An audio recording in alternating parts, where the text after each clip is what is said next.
Gdy w 2018 roku Seat zdecydował, że wydziela dywizję Cupra jako odrębną markę, to byłem pełen sceptycyzmu. Według mnie to nie miało prawa się udać, bo to tak jakby Volkswagen stwierdził, że od dzisiaj Golf to nie będzie Volkswagen Golf GTI, tylko to będzie GTI Golf. Bez sensu. Ale po 7 latach okazało się, że Cupra doczłapała się do 13-14 miejsca w rankingu najpopularniejszych marek w Polsce. I po 7 latach też zaprezentowała następcę samochodu, który na ten piedestał ją wepchnął. Ponieważ kiedy zaczynali w tym 2018-19 roku, to z Seata Ateca zrobili Cuprę Ateca. I ta Cupra Ateca właśnie doczekała się kontynuacji pod postacią zupełnie nowego modelu. No więc przed Państwem druga Cupra, jaką w ogóle pokazujemy na karoserii. Pierwsza to była Cupra Leon, czy tam Leon Cupra? Nie, to był właśnie nie, to nie był Seat Leon Cupra, to była Cupra Leon. A teraz Cupra Terramar.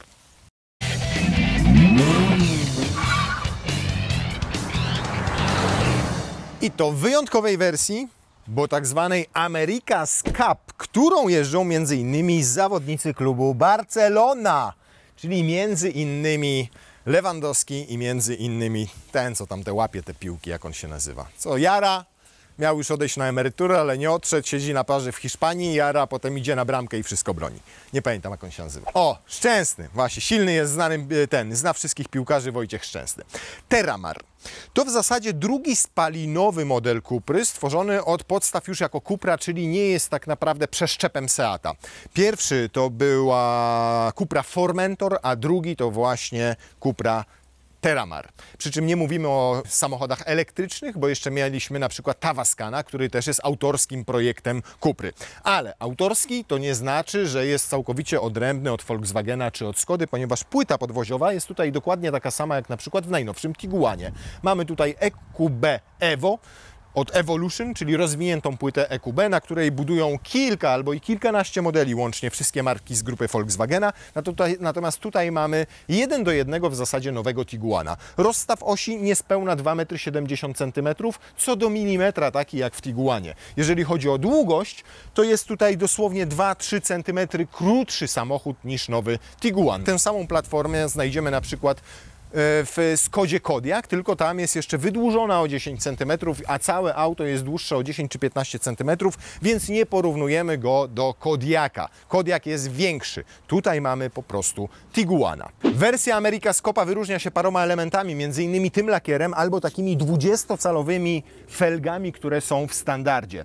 W większości Cupr dominuje ten kolor taki miedziany, można powiedzieć, Cooper, natomiast tutaj jest go troszkę mniej, bo postawiono głównie na stylistyczne, ciemne akcenty, dlatego ta felga jest właśnie taka perłowa, ciemna. Oprócz tego mamy tutaj tak zwane wyczynowe hamulce, tak? O nich pisze Cupra. Natomiast z tych miedzianych elementów charakterystycznych dla całej marki jest trochę na przykład pozostały miedziane znaczki. Ale na przykład już tutaj grill jest taki w odcieniu szarości. Reflektory my mamy LED Matrix, one wyróżniają się charakterystycznymi takimi trójkątami, potrójnymi trójkątami do jazdy dziennej i dzięki temu naprawdę na pierwszy rzut oka tylko jedziecie i widzicie, że na przykład za Wami albo przed Wami z naprzeciwka nadjeżdża Cupra. Z tyłu pod względem stylistyki też jest ultra ciekawie i trzeba przyznać, że o ile Seaty nigdy nie były jakieś wyrafinowane stylistycznie, to Cupry bez dwóch zdań już są. Jakbyśmy postawili ją sobie czy koło Tiguana, czy właśnie koło Skody Kodiaq, to tam mamy takie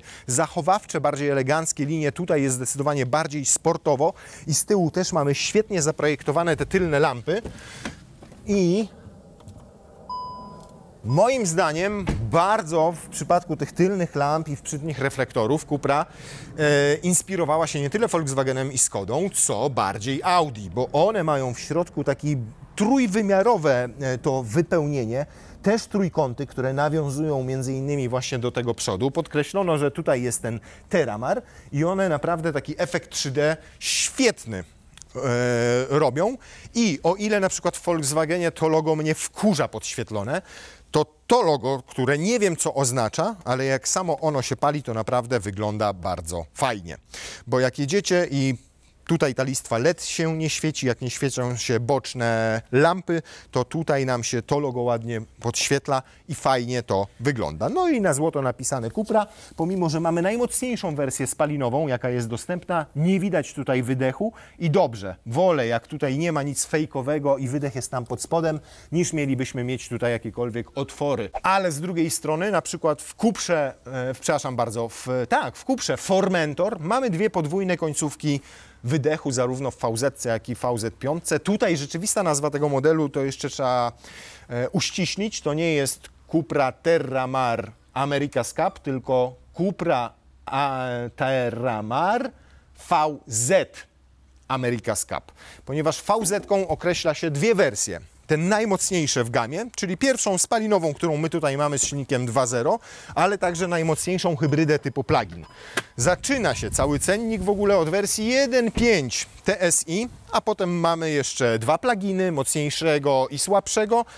I mamy również wersje spalinowe 2.0, 204 konie i naszą, czyli 265 koni mechanicznych i 400 Nm, a do tego napęd 4Drive, czyli na 4 koła. Oczywiście, tak jak w grupie Volkswagena, w Volkswagenie i w Skodzie oparty na Haldexie, czyli do 50% poprzez sprzęgło może być przekazanych na tył i mocy, i momentu obrotowego, a skrzynia biegów to też tradycyjna dla koncernu 7-biegowa DSG. Przyspieszenie do setki? No twierdzą, że 5,9 sekundy, co byłoby naprawdę wybitnym osiągnięciem, jeżeli chodzi o ten gabaryt samochodu. Natomiast warto podkreślić, że ten silnik jeszcze w tym wydaniu w Cuprze nie ma mild hybrid układu, czyli jest po prostu prawilnym, benzynowym, dwulitrowym czterocylindrowcem o porządnej mocy i z przyzwoitym momentem obrotowym. Pod względem stylistyki to auto jest tak ładne, tak sportowe i tak agresywne, że moim zdaniem śmiało można byłoby tu się pokusić jeszcze o 21-calowe felgi, na których wyglądałoby jeszcze bardziej potężnie. Natomiast jeżeli chodzi o gabaryty, to wcale takie potężne nie jest, bo całe ma zaledwie 4,50 m z drobnym haczykiem. Tak jak powiedzieliśmy, Tiguan jest od niego o jakieś 2-3 cm dłuższe, ale pomimo stosunkowo krótkiego nadwozia udało się wygospodarować bardzo przyzwoity bagażnik. Przynajmniej na papierze, bo na papierze ma on 530 litrów, ale, i tutaj Seat to podkreśla, z kanapą maksymalnie przesuniętą do tyłu, czyli tak jak my teraz to tutaj mamy. Kiedy odsuniemy kanapę do przodu, czyli zrobimy tak i tak, to podobno ta przestrzeń powiększa się do dobrze ponad 600 litrów, natomiast powstaje tutaj, jak widzicie, dziura pomiędzy fotelami a podłogą bagażnika, mało estetyczna, a przede wszystkim mało praktyczna, bo tam będą wpadały Wam różne rzeczy i nie da się tego w żaden sposób przykryć. Co więcej, my nie mieliśmy jeszcze maksymalnie obniżonej podłogi z tego.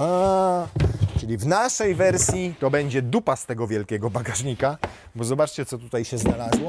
Tutaj znalazł się wzmacniacz czy subwoofer, który można sobie, no jak nie będziecie go potrzebowali, to możecie go zawsze sobie wypiąć, możecie sobie wywalić to i w ten sposób powiększyć bagażnik Terramara i będziecie mogli jechać. Zabierzecie trochę więcej bagażu wtedy, ale niestety nie będziecie mogli słuchać muzyki. No co za bezsens. I wtedy tego tam na sam dół też się nie położy. No powiem Wam, że to dopracowali, mówiąc mało dyplomatycznie, no ale umówmy się, no przecież nie będziecie subwoofera wyciągali za każdym razem, jak chcecie jechać gdzieś dalej. Muzyka w samochodzie też istotna rzecz. Więc cyk, wpinacie to, skręcacie to, trzyma się, tu gaśnica, tu jakaś siateczka do bagażu i co, niżej to wtedy zjedzie? Niżej to wtedy zjeżdża, tam zostaje trochę przestrzeni na jakąś drobnicę, no ale pakować będziemy go w ten sposób i jeszcze przesuniemy maksymalnie kanapę do tyłu. Przecież jak jedziecie w 4 czy 5 osób nawet na wakacje, to liczy się to, jaki za tymi pasażerami macie bagażnik. Wydaje mnie się, że tak będzie najlepiej. Tak. I tak. O, i zamknie to się tak. No, delikatnie trzeba było dociągnąć, żeby się silnik nie musiał z tym męczyć. Wchodzi, zamyka się. Jeszcze tutaj zostaje nam miejsca spokojnie na dwie kabinóweczki, trochę jakieś nawet plecaczki, mniejsze rzeczy, więc no, jest przyzwoicie, po 500 litrach na papierze 530 oczekiwałbym czegoś więcej, że będzie ten bagażnik większe wow na nas zrobi, ale i tak, biorąc pod uwagę długość całego auta, czyli nieco ponad 4,50 m, to jest dobrze. Co w przypadku, gdybyście chcieli trochę więcej tych walizek przewieźć, no to możecie sobie zdjąć półeczkę. Ale zobaczcie, jak postawimy wtedy pionie te walizki, to one tak będą tutaj wystawały, że nie ma opcji, żeby nam się ten bagażnik zamknął. O kurde, weszło. Ale jaja. To ciekawe jeszcze to zaskoczenie. Ciekawe, jak tę wsadzimy. Zobaczcie, tylko że wtedy tutaj całkowicie jest zasłonięta widoczność. Nie ma żadnej widoczności kierowca w lusterku wstecznym do tyłu, ale no nie, wolę tego nie robić na siłę. Więc ta duża, żółta walizka już nie, ale 3 takie materiałowe weszłyby pionowo bez najmniejszego, bez większego problemu, powiedzmy, może nie bez najmniejszego, a tu jeszcze zostałoby miejsce na 2 kabinóweczki albo plecaki. Więc gdyby przyszło Wam w Terramarem się wybrać w dłuższą podróż, to rzeczywiście można tutaj wpakować trochę bagażu, jak na 4,50 m, podkreślam, samochodu, długości, to jest bardzo dobrze. 2 kieszenie, jedna z prawej, druga z lewej strony. Tu nawet mamy gniazdko 230 V, obsługa urządzeń do 150 W, czyli na przykład lodóweczki, która może jechać sobie w bagażniku, gniazdo zapalniczki, oprócz tego 2 lampeczki LEDowe oświetlające bagażnik i 2 haczyki, a oprócz tego oczywiście uchwyty montażowe do siatki, jeżeli chcecie przewieźć sobie jakieś rzeczy. Przymocować. Za 5 koła dodatkowo hak, który bardzo szybko się, zobaczcie, cyk, cyk i po robocie. Czasami są te haki elektryczne. Ja wiem, że niektórzy je lubią, bo sobie nie brudzą ręki, ale zaletą tego rozwiązania jest to, że robicie tak i on już jest gotowy do użycia, a potem jak go chowacie, robicie tak i on już jest schowany, a w elektrycznym czekacie, idziecie kawę zaparzyć, to, tamto, zanim te zapadki tam się otworzą, to drzwi. Działa to wszystko z prędkością wiktoriańskiej dźwigni, którą i tak musieli niewolnicy obsługiwać. O, i tu muszę się do tyłu nieco odsunąć, bo ten profil, teraz troszkę lepiej. O, dobre podparcie pod stopy tutaj. Bardzo dobre podparcie pod uda. Natomiast nad głową jakoś spektakularnie dużo miejsca nie ma, a to efekt tego, że auto zostało zaprojektowane jako niższe trochę niż Tiguan, po to, żeby miało bardziej sportową sylwetkę. Dobrze jest, ale z tyłu wtedy nie jest dobrze. Oczywiście jakby tam siedziała matka, która ma 1,70 m czy tam 75 m, to mogłaby się przesunąć do przodu i jej synalek lat 13 i 1,90 m wzrostu, co teraz często się zdarza, może miałby tutaj trochę więcej miejsca. Nadal muszę wracać tutaj do rozstawu osi, który czyni to auto typowym, kompaktowym SUV-em, czyli niespełna 2,70 m i do długości całego auta, czyli 4,50 m. No to jest taki standard, powiedziałbym, przy tych gabarytach. Fajnie jest to natomiast wyprofilowane na kolana w tym miejscu. Sam fotel sportowy i on jest seryjny w wersji VZ America's Cup, jest tutaj bardzo szeroki w tym miejscu i to jest widać, jak się na niego patrzy, on jest taki solidny, w związku z czym niestety odbiera trochę miejsca na kolana. Jak tu jadą dzieciaki i mają tam 1,50 m, 1,60 m, to nie ma problemu. Jak trzeba przetransportować roślejsze osoby, takie jak ja, to problem w długich trasach przede wszystkim się pojawia. Bo to jest twarde, owszem, wyprofilowano tak, że tam mogę trzymać kolana, ale one są unieruchomione. Zobaczcie, ja w prawo, w lewo ich nie przemieszczę, muszę się do tyłu przesunąć, żeby sobie cokolwiek z nimi zrobić. Wtedy siedzę bardzo pionowo i wtedy dotykam głową dachu. Więc coś za coś, tak jak mówimy, niestety nie ma tutaj nic za darmo, plus to jest regulowane oparcie tej kanapy. No w ten sposób wiadomo, że nie będę jechał i nie wiem, kto by się zdecydował, bo teraz jestem ja jak małyż na skoczni narciarskiej, pochylony do przodu, a to jest naprawdę takie neutralne położenie, tak bym powiedział, ale można to daleko pochylić i stopniowo. To nie jest tak, że są tylko 2 te położenia, tylko mamy jedno, drugie, trzecie, czwarte, piąte, szóste, siódme, o Jezus, 15 jest możliwości ustawienia tego oparcia. Jak tak siedzę, to już mam bardzo wygodną pozycję i uznałbym naprawdę, że to jest taka standardowa pozycja dla oparcia tego fotela. Ja bym powiedział, że to powinna być wyjściowa pozycja, a powinno się jej jeszcze bardziej pochylać.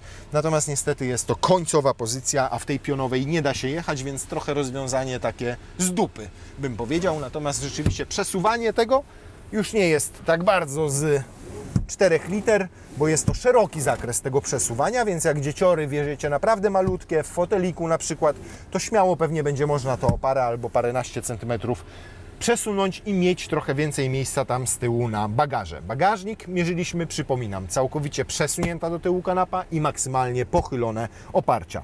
Łatwo dostępne ISOFIXy, niestety z zaślepkami, które na 100% zgubicie już po pierwszym użyciu fotelika, chyba że zamkniecie go w domu, zamkniecie je w domu w sejfie, to wtedy jest szansa, że nie zgubicie. Wersja VZ America's Cup ma skórzaną tapicerkę w standardzie, podobno prawdziwą, z prawdziwej plastikowej krowy, ja bym tak powiedział, bo jest fatalna w dotyku, jak Sky. Ma ładne przeszycia, ma ładne perforacje, wygląda fajnie, natomiast kanapa nie ma żadnego trzymania bocznego. Zobaczcie na ten profil tutaj, absolutnie żadnego. I dodatkowo jeszcze nie jest przyjemna w ogóle w dotyku ta skóra.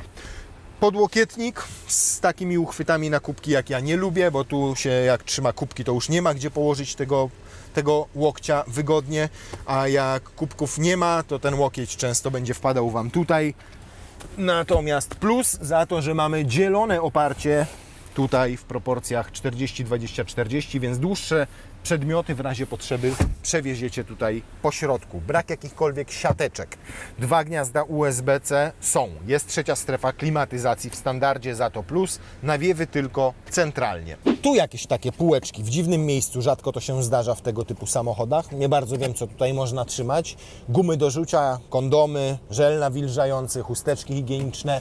Jeżeli chodzi o wykonanie, plastik. Tutaj jest miękki ten kawałek z tą perforacją. W Audi chwalą się, że tego typu perforacja została wycięta w ich alkantarze, na przykład w Audi S3 i RS3 laserowo. Tutaj Cupra nic nie mówi na ten temat, chociaż samochód jest produkowany w fabryce Audi na Węgrzech. No i miedziane dodatki, jak ten tutaj. Ładne tutaj szwy miedziane na fotelu, ale dla odmiany te szwy tutaj już szare. Miękki podłokietnik, za to plus jest kieszeń, która jednak takiej 1,5 litrowej butelki nie zmieści, raczej taką półlitrową do litrowej. Ciekawostka, za 2000 zł z drobnym haczykiem możecie mieć tutaj sprzęt audio z Sennheisera. I to jest chyba jedyne auto, przynajmniej mnie znane, do którego trafiło audio od firmy, która specjalizuje się w tak na dobrą sprawę głównie w studyjnych mikrofonach, studyjnych słuchawkach, studyjnych głośnikach. Natomiast do samochodów trafiła chyba po raz pierwszy. No i cena jest spektakularnie niska, powiem szczerze, jak na tę markę, bo nawet nadajników kiedyś chyba używaliśmy, prawda? Silny. Mikrofon masz na sobie. O, nawet mikrofon mam. Ile kosztował ten mikrofon? 800. Naprawdę? Serio? Za mikrofon. A tutaj za 2000 zł dostajecie 11 głośników tego systemu i oprócz tego wzmacniacz i widzieliście, subwoofer jest w bagażniku, ale już na przykład sygnowany logo Volkswagena, więc trochę poplątanie z pomieszaniem. Więc może Cupra zapłaciła tylko Sennheiserowi za logo w tym wypadku, ale już nie za same głośniki, bo cena podejrzanie tania. Natomiast tu już jest bardziej przyzwoicie, jeżeli chodzi o materiały, bo pod szybie jest miękkie, tu już jest dużo miękkiego, to jest miękkie, nawet ten plasticzek, który tutaj mamy, on ma przyjemną, fajną fakturę i nawet zobaczcie, tutaj jest ten głośnik Sennheisera w takim matowym, szarym kolorze, a jak sobie zerkniecie na ten tutaj, no to zwykły, tandetny, najprostszy twitterek. Projekt deski rozdzielczej, konsoli centralnej. Tak, można tutaj znaleźć pewne elementy, na przykład z nowego Tiguana, jak taki ekran, tutaj z panelem dotykowym, ale reszta jest autorska, można by rzec, ponieważ konsola środkowa jest inna, ten projekt cały tutaj jest inny, pojawiają się te elementy Cooper, czyli takie miedziane, pojawia się takie bardzo fajne wykończenie skądinąd, bo szacun za to, że nie ma tutaj piano, tylko jest taki, no plastik, bo plastik, ale z bardzo ładną strukturą, w takie delikatne trójkąty, jakby 3D. On jest tutaj przed pasażerem, a jest także tutaj w tym miejscu wokół cyfrowych zegarów, więc fajnie to wygląda. Tu jest miękko, chociaż tutaj znowu ten wygląd trochę mnie drażni, tej górnej części, bo choć to jest mięciutkie i przyjemne w dotyku, to wygląda trochę jak papier ścierny, jak teraz szczególnie widzicie to w słońcu. Tu jest też miękko i to już przypomina bardziej skórę, tylko nieprawdziwą. Twardo zaczyna robić się tutaj niżej. Dobrze, że tutaj znalazło się miękkie wykończenie na boku tej konsoli centralnej, bo jak trzymacie tutaj nogę, to jest jej po prostu wygodnie. Nic tutaj nie uwiera, nic nie pije, natomiast cała reszta tutaj jest po prostu plastikowa. Podłokietnik niezbyt głęboki, natomiast jeszcze ma tam miejsce, można wsunąć rękę, więc trochę gratów tam wejdzie. 2 gniazda USB-C, miejsce na telefon, bo tu jest ładowarka indukcyjna, tu na jakieś szpargały trochę miejsca, tutaj 2 uchwyty na kubek albo na kluczyki w moim przypadku. Nie są zasuwane. Ładny projekt, ładny. Materiały? No takie gorsze zdecydowanie niż w Volkswagenie Tiguanie, tak bym powiedział. Mniej premium, bez dwóch zdań, ale to też nigdy nie wyróżniało ani Seatów, ani Cupr te materiały i wykończenie. Powiedziałbym, że lepiej jest w Volkswagenie. Volkswagen jest taki Tiguan bardziej luksusowy, tu jest zdecydowanie bardziej nastawione to na sport przy jednoczesnych oszczędnościach, jeżeli chodzi o materiały. Bardzo fajnie leżąca w dłoniach kierownica spłaszczona od dołu. Znowu mamy dużo tych miedzianych wstawek, co mnie się podoba. Fajnie się odpala samochód, bo tutaj mamy start-stop, a tutaj mamy tryby jazdy wszelakiej, więc możemy stąd sobie wszystko ustawiać. Panel ten właśnie, jeżeli chodzi o klimatyzację, przeszczepiony między innymi właśnie z tego wspomnianego Tiguana, ale też z innych Volkswagenów. Na szczęście działa jakby trochę lepiej niż kiedyś to bywało, tak jakby usprawniono jego działanie. Jeżeli chodzi o samą obsługę, cały interfejs samochodu, no jest to inny interfejs znowu niż mamy w Volkswagenach czy w Skodach. Jest to poprawnie wszystko rozmieszczone, dosyć intuicyjne, czytelnie opisane przede wszystkim. Natomiast i tak wymaga pewnego przyzwyczajenia, żebyśmy mogli zacząć to sobie szybko i swobodnie obsługiwać, bo jak widzicie przycisków fizycznych jest tutaj bardzo niewiele w zasadzie od centralnego zamka, ale też od kontroli trakcji, za to szacun, bo na przykład w Volkswagenie, żeby ją wyłączyć, to trzeba zagłębić się w menu, a tu robi się to przyciskiem. Dużo przycisków znalazło się na kierownicy i do sterowania tempomatem, ale też do sterowania zegarami, których wygląd możemy sobie zmieniać i dostosowywać do swoich potrzeb, co akurat jest fajne. A czemu on teraz na przykład nie chce się pozmieniać? O, proszę bardzo. O, teraz załapał. Teraz złapał. Coś tam mu się wcześniej wyświetlało. Więc są 3 albo 4 takie podstawowe widoki, a jeszcze dodatkowo na tym w środkowej części możecie sobie wybierać, co chcecie, aby było wyświetlane, czy komputer pokładowy, czy mapa, czy wskazania z audio, ogrzewanie kierownicy włączane w kierownicy, choć można je włączyć też tutaj. Przyciski tutaj te dolne są do klimatyzacji, działają szybko i sprawnie. Jeżeli chcemy więcej ustawień klimatyzacji, to klikamy sobie w klimę. Tu można sobie ustawić najpotrzebniejsze, najczęściej używane skróty, więc skonfigurować można to rzeczywiście po swojemu, dostosować do swoich potrzeb. Natomiast jeżeli chodzi o grafikę, to powiedziałbym, że jest taka zabawna, mało współczesna, mało elegancka, ale jest i działa to bardzo szybko, tak jak powinno. Nawet z góry, jak sobie zjedziemy, to też mamy tutaj możliwość włączenia, wyłączenia jakichś podstawowych rzeczy i ustawień. Kamery, słuchajcie, ta przednia jest ok, ale jak sobie włączę tylną na chwilę, to jest z Tiguana, ale chyba poprzedniej generacji, bo takie dobre ziarenko się robi tutaj. A jeszcze za dnia to tak nie razi, ale wieczorem jak cofam czasami tutaj, to naprawdę muszę się dobrze przyglądać, czy to jeszcze żwir widzę u mnie na podjeździe, czy to już pies leży na przykład. I trzeba bardziej uważać wtedy. Profile jazdy. Raz, dwa, trzy, cztery, pięć, 6 profili jazdy tutaj, słuchajcie. 6 od komfortowego przez performance, Cuprę, indywidualny, offroadowy nawet. I nawet na śnieg możecie wjechać. Jak sobie zaczniecie indywidualizować swój własny, to podobnie też jak w grupie Volkswagena możecie sobie ustawiać płynnie w zasadzie twardość zawieszenia, bo w standardzie wersji VZ i też tym samym America's Cup jest zawieszenie Dynamic Chassis Control, czyli to utwardzane i taki ma szeroki zakres tej regulacji. Oprócz tego można sobie ustawiać napęd na 4 koła, czy mamy mieć taki komfortowy, czy performance, który więcej momentu, więcej koni prześle nam na tył, układ kierowniczy, silnik, dźwięk silnika nawet. No i tu się zaczynają dziać jaja. Bo jak sobie wcisnę Cupra, słuchajcie, to trzymajcie się teraz mocno foteli.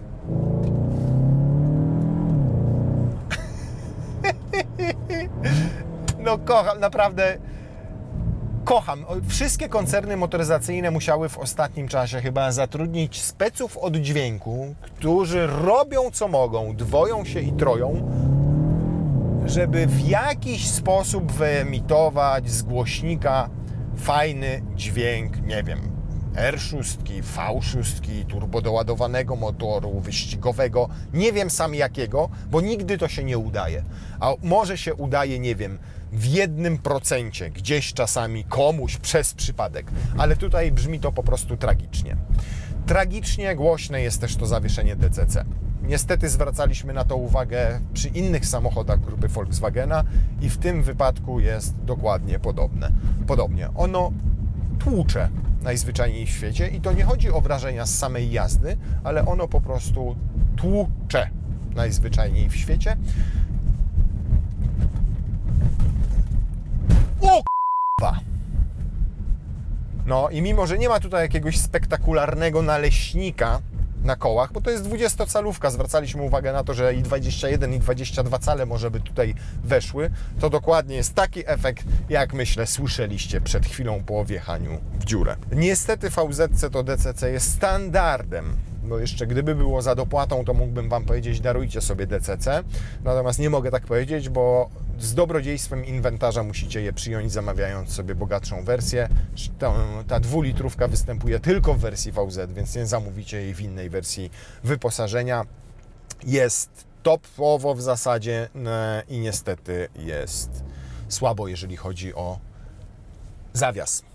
Głównie o dźwięki, jakie z siebie wydaje. I to jechaliśmy w komforcie, żeby nie było, że tutaj Bąk coś nakombinował, jechał w indywidualu i ustawił twardość. Nie, cały czas świecił się, był podświetlony tutaj na kolor miedziany ten komfort. Jak jedziecie po równym i gdzieś tam nawet najedziecie, na przykład na studzienkę, no to takiego efektu nie ma. Słyszycie, że jest rzeczywiście gdzieś tam głośniej, natomiast nie ma takiego efektu tego walenia, tak jakby ono się już częściowo rozpadło tam pod spodem. Natomiast bardzo przyjemnie to auto się napędza.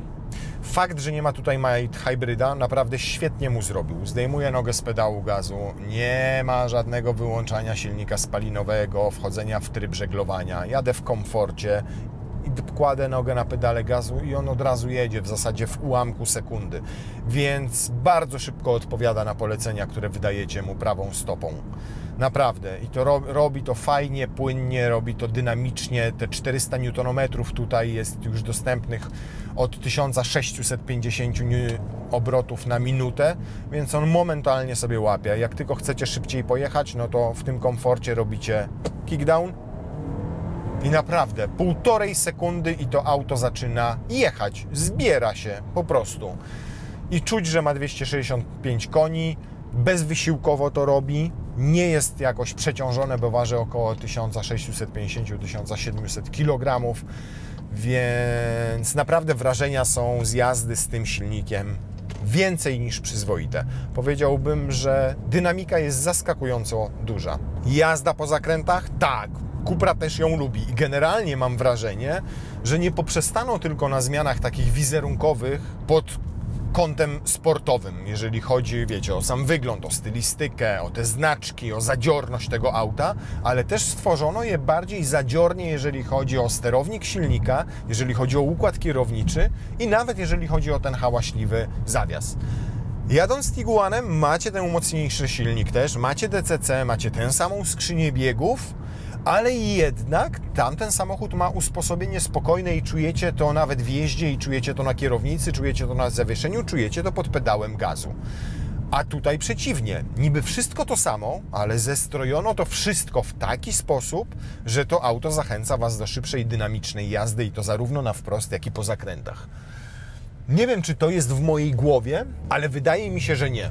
Bo naprawdę i kręcę tym kołem kierownicy, i naciskam ten pedał hamulca, i naciskam ten pedał gazu i mam wrażenie, że tutaj jest inaczej niż w tym wspomnianym i co chwilę przypominanym Tiguanie, ale trudno się do niego nie odnosić, wziąwszy pod uwagę fakt, że to jest dokładnie ta sama platforma i dokładnie ta sama technologia.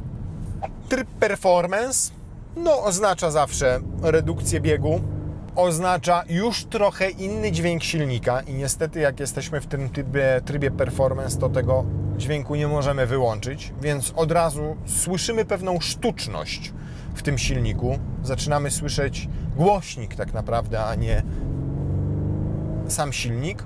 Natomiast ten Performance jest jeszcze, jeżeli chodzi o ten dźwięk, jak Cię mogę. Spróbujemy z niższego biegu. No jeszcze jak Cię mogę.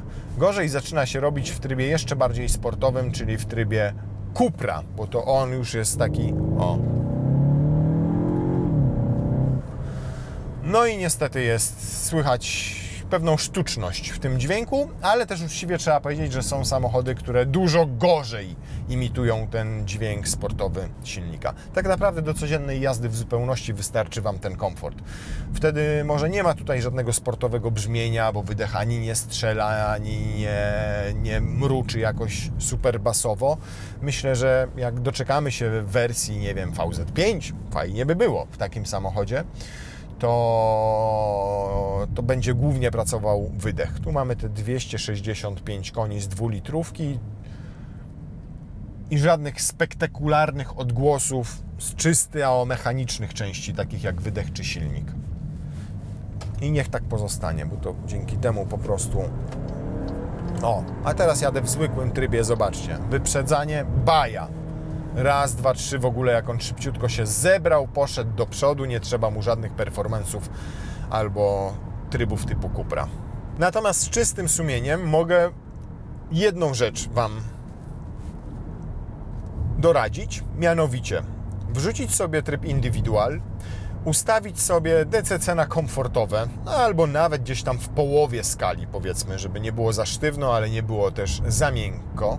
Napęd na 4 koła zrobić performance, ale układ kierowniczy zrobić sobie Cupra, bo on mocno go usztywnia. Silnik już może być eko, ewentualnie, bo mamy tu już potem komfort ewentualnie. I na przykład sobie jeszcze ustawić dźwięk silnika, zdecydowanie musicie go ustawić w komfort, ale wtedy silnik w komfort i dźwięk silnika też w komfort. I to jest taka bardzo przyjemna i wydaje mi się, że optymalna konfiguracja do tego samochodu. Delikatnie utwardzony zawias, najmocniej jak można usztywniony układ kierowniczy, który już wyraźnie większy opór zaczyna stawiać. Auto jeszcze przyjemniej zaczyna reagować na dodawanie gazu i naprawdę wtedy już nie musicie kompletnie niczego nie zmieniać, w ogóle nie musicie zmieniać trybów. Jakbyście chcieli gdzieś szybciej przyspieszyć, to tylko wrzucacie na szybko skrzynię w S. A już sam wybierak skrzyni znalazł się przy kierownicy, czyli też tak jak jest w najnowszych Volkswagenach. I nie musicie grzebać wtedy w trybach. Chociaż korci Was, bo ten tutaj przycisk przy kierownicy jest ładny. Troszkę to jest nawiązanie, nie wiem, do Mercedesów chyba AMG, które od jakiegoś czasu mają pokrętła w tym miejscu i przyciski zresztą też, tylko tam one są programowalne, przynajmniej ten lewy, a tutaj niczego nie możecie zaprogramować, tylko musicie zmieniać. Co więcej, jak chcecie zmieniać te tryby, to teraz mamy te tryby wyświetlone tu i pokazuje, że je zmieniamy, ale jak mamy ekran w neutralnym jakimś środowisku i zaczynamy klikać tryby, to tutaj nic się nie zmienia. Zobaczcie, nic się w ogóle nie zmienia, wyświetla się tylko tutaj ikonka. Czyli to, podejrzewam, jest off-road, to jest śnieżynka, czyli to jest jak jedziecie do swojego dealera, tu jest autostrada, tu jest szachownica, czyli flaga w szachownicy to już bardziej sportowe, a tu tryb Cupra. A powiem wam, że zacząłem się przyzwyczajać do tego dźwięku. Natomiast nawet w trybie Cupra przy manualnej zmianie biegów ta skrzynia tak mięciutko zmienia przełożenia. Nie ma tutaj takiego strzału z tego biegu, jak czasami jest w samochodach sportowych. Patrzcie, no tak? I w ogóle żadnego uderzenia, żadnego szarpnięcia, żadnego choćby takiego, wiecie, pyk, żeby poczuć troszkę na kręgosłupie, że to jest rasowe auto sportowe. Bardzo przyjemnie się napędza. Naprawdę 20-30% dosłownie wciśnięty gaz, a ona chce jechać. I po prostu chce jechać. Robi to ochoczo, nie tak jak czasami, wiecie, samochody mają dużo mocy, dodajecie delikatnie gazu, a one, o ja muszę, naprawdę, no dobra. Wstają, ziewają, zaczynają jechać. Nie, tutaj nic takiego absolutnie się nie dzieje. Powiedziałbym, że wyjątkowo ochoczo zabierają się do roboty. Zobaczymy, czy jak chętnie opitalają paliwo.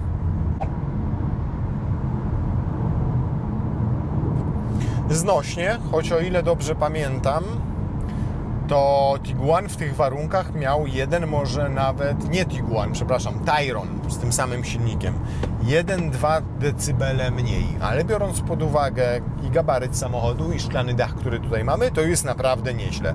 A subiektywnie to częstotliwości tego dźwięku są takie, że kompletnie nic Was tutaj nie drażni, przynajmniej przy tych 120 na godzinę.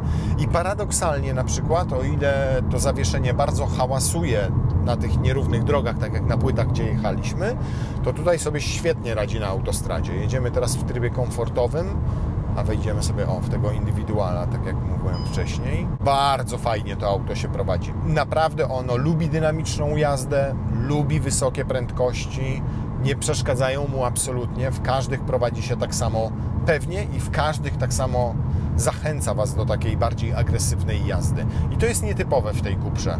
To jest spore zaskoczenie, powiem Wam, bo jak jeździłem Tayronem z tym silnikiem, ja przejechałem nim grubo ponad 1000 km w ciągu kilku dni, to owszem, to był szybki samochód, ale tam zdecydowanie czuło się nastawienie na komfort w tym aucie. Ono nie prowokowało wcale. A tutaj nie wiem, czy to ten znaczek robi, czy ta ala karbonowa pokrywa poduszki powietrznej, swoją drogą świetna, bo to jest przyjemny materiał, to jest lekko wygumowane, ale wygląda jak tkany karbon trochę, czy to jest kwestia ustawień samego samochodu. On zachęca do zdecydowanie bardziej agresywnej jazdy, natomiast absolutnym plusem jest to średnia 123 na godzinę, średnie spalanie 6,9 litra. I specyfiką tych najnowszych silników o oznaczeniu EA888, jeżeli się nie mylę, dwulitrowych, jest to, że one nawet bez tego układu mild hybrid przy normalnej, spokojnej jeździe zadowalają się zaskakująco małymi ilościami paliwa. 7 litrów, jak to jest 140 na godzinę, to będzie około 8 litrów, może 8,5. Oczywiście można i 12 zrobić, i 13 litrów, jak ta jazda będzie bardzo dynamiczna i będzie bardzo agresywna, ale jeżeli będziecie traktowali z umiarem pedał gazu, to zaskakująco małe zapotrzebowanie na paliwo będzie. No zobaczcie. On lubi taką jazdę i w tym indywidualu mam ciężej pracujący ten układ kierowniczy, on stawia mi większy opór, mam lepszy feeling tej przedniej osi. Jestem zaskoczony. Naprawdę jestem bardzo zaskoczony. Przede wszystkim prowadzeniem tego auta.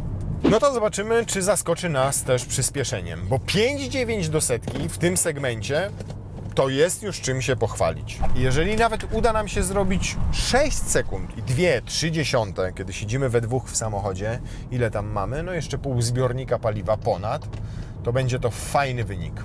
Temperatura jest właściwa, jest sucho, opona jest sportowa, hamulce performance, więc zakładam, że będzie dobrze. No to jest, no.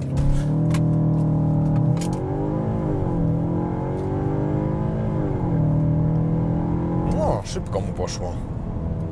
No, ładnie. Może nie 5,9, ale naprawdę wstydu nie ma. 6,22. Bardzo przyzwoity rezultat. Średnica zawracania jak na 4,5 metra samochodu mogłaby być ciutkę mniejsza, ale naprawdę ciutkę i tak się tutaj wyrobił na raz. No to powtórka z rozrywki, żeby jeszcze zweryfikować ten pierwszy pomiar.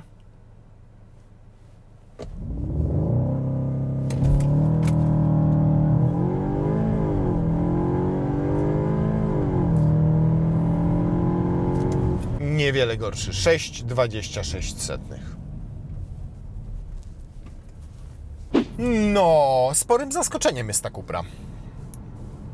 Naprawdę sporym zaskoczeniem. Jeżeli chodzi o taki feeling, o radość z jazdy, jaką daje, o taki sportowy sznyt, to tego wszystkiego jest tutaj zaskakująco dużo.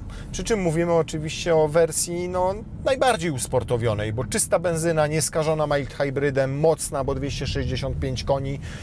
A jeżeli chodzi o układ kierowniczy i jeżeli chodzi o pracę zawieszenia i właśnie to, jak to auto jest podatne na agresywną jazdę, nawet w zakrętach, to powiem Wam, że ja bym tutaj 350 koni widział spokojnie. I nawet ten hamulec to udźwignie, bo ten hamulec za tych 11 tysięcy z kawałkiem dobrze naprawdę zatrzymuje to auto. Pedał jest dosyć twardy, szczególnie w końcowej fazie, więc łatwo jest kontrolować moment, w którym załącza nam się ABS. I na granicy jechać wręcz, jak się jeździ na przykład przy takiej mocno sportowej jeździe, choćby przed zakrętami dohamować. Więc jestem tutaj pod tym względem bardzo pozytywnie zaskoczony. Niewiele jest dzisiaj samochodów przez te wszystkie, wiecie, ekologiczne wymogi, przez te GPF-y, przez te zamulone skrzynie biegów, mild hybrydy. Niewiele jest samochodów, które tak ochoczo chcą jechać. Tutaj każda komenda wydana prawą stopą to jest: jedziemy, dobra stary, zabieram Cię na wycieczkę, chcesz, proszę bardzo, moje konie są gotowe. Dodatkowo rozsądne zużycie paliwa przy spokojnej jeździe, fajne wyciszenie. Nawet ten bagażnik, znowu podkreślam, jak na 4,50 to dosyć przestronna ta tylna kanapa i dosyć spory bagażnik. No nie ma tutaj jest finezja stylistyczna, ale nie ma finezji w materiałach tutaj. Poza drobnymi akcentami, jak na przykład to zamiast piano, no to skóra to jest po prostu sky, to jest plastikowa krowa, to nie jest przyjemne w dotyku. I ta faktura taka a la papier ścierny do końca też mi nie odpowiada. No jest tutaj więcej plastiku niż w Tiguanie, tak jak powiedziałem, Tiguan, szczególnie w tych droższych, bogatszych wersjach wyposażenia, to jest zdecydowanie już taki przedsionek klasy premium, gdzie to wszystko dotykacie i mówicie: no, postarali się Niemcy. Tutaj się postarali, ale Hiszpanie zbudować samochód, który będzie cieszył oko i cieszył Was, jeżeli chodzi o prowadzenie. I to trzeba mu oddać. Robi to po prostu świetnie. 240 tysięcy złotych kosztuje VZ America's Cup. VZ kosztuje 230 tysięcy, już jest bardzo dobrze wyposażone. Tutaj mamy dodatkowe wyposażenie pod tytułem pakiety, Sennheisery, szklany dach, światła matrycowe, head-up, cyfrowe zegary. Wszystko to wywindowało cenę do 290 tysięcy złotych za ten egzemplarz. Czy to dużo, czy to mało, to już musicie sobie odpowiedzieć sami. Ja uważam, że to jest bardzo udany samochód. I fajnie, że w grupie Volkswagena znalazło się miejsce na Cuprę. Naprawdę 7 lat temu nie wróżyłem tej marce, jako odrębnej marce w grupie Volkswagena, zbyt dużych sukcesów, szczególnie, że zaczynali od studia uwaga, Meksyku. A tu się okazuje, że naprawdę potrafią tworzyć auta jakieś. I wreszcie doczekaliśmy czasów, kiedy chyba zaczyna być tak, że Volkswagena, Skodę, Cuprę łatwo jest je rozróżnić. I co więcej, powiem Wam, że zmierza to w tym kierunku, że za chwilę, jeżeli Cupry będą tak się rozwijały jak do tej pory, to Volkswagen będzie musiał uśmiercić Seata, bo on po prostu nie będzie miał racji bytu. Bo Cupra jest po prostu zaskakująco dobrym i fajnym samochodem, przynajmniej jeżeli chodzi o ten model, o tę wersję, o ten napęd.